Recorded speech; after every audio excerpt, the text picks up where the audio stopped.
Hi friends, இன்றைக்கி நம்ம வீடியோவில் என்ன பார்க்க போகிறோம் அப்படின்னா ரோஸ் பன்னீர் ஜூஸ்.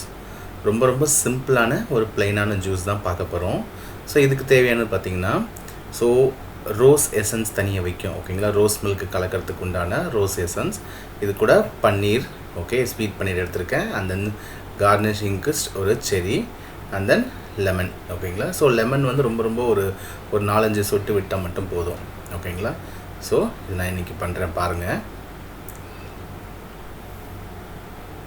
ஃபஸ்ட்டு இந்த ரோஸ் எசன்ஸை வந்து பார்த்திங்கன்னா ஒரு 2-3 டேபிள் ஸ்பூன் வரைக்கும் விட்டுக்கோங்க. அதை ஊற்றிட்டு அது கூட நான் வந்து பன்னீர், ஓகேங்களா. ஸோ இது வந்து ஸ்வீட் பன்னீர் தான்.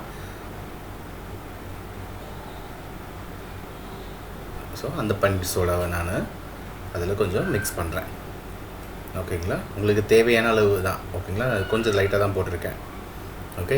இது கூட நம்ம எவ்வளோ உங்களுக்கு தண்ணி வேணுமோ சில் வாட்டர் நீங்கள் ஆட் பண்ணிக்கலாம், ஓகே. அண்ட் தென் கடைசியாக அது கூட வந்து ஒரு லெமன் வந்து நான் சின்னதாக அரிஞ்சு ஒரு 5-6 சொட்டு வரைக்கும் அதில் ட்ராப்ஸ் நான் போட்டுக்கிறேன், ஓகேங்களா. ஸோ தட் கொஞ்சம் வந்து இனிப்பு புளிப்பு டேஸ்ட் இருக்கும். ஸோ அதுக்காக தான் நான் அதை போட்டுக்கிட்டேன், ஓகேங்களா. ஸோ அண்ட் தென் நல்லா மிக்ஸ் பண்ணிவிட்டு நீங்கள் குடிக்கலாம். ஸோ வெயிலிருந்து வந்தீங்க அப்படின்னா இது வந்து பார்த்திங்கன்னா ரொம்ப நல்லாயிருக்கும். இது கூட வந்து பார்த்திங்கன்னா சப்ஜா விதை இருக்குல்ல, நம்ம அதையும் நீங்கள் ஆட் பண்ணிக்கலாம், ஓகேங்களா. ஸோ அது ஒரு டேஸ்ட் இருக்கும்.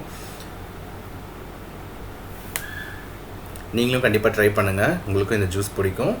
ட்ரை பண்ணிட்டு எப்படி இருக்குன்னு கமெண்ட்டில் சொல்லுங்கள்.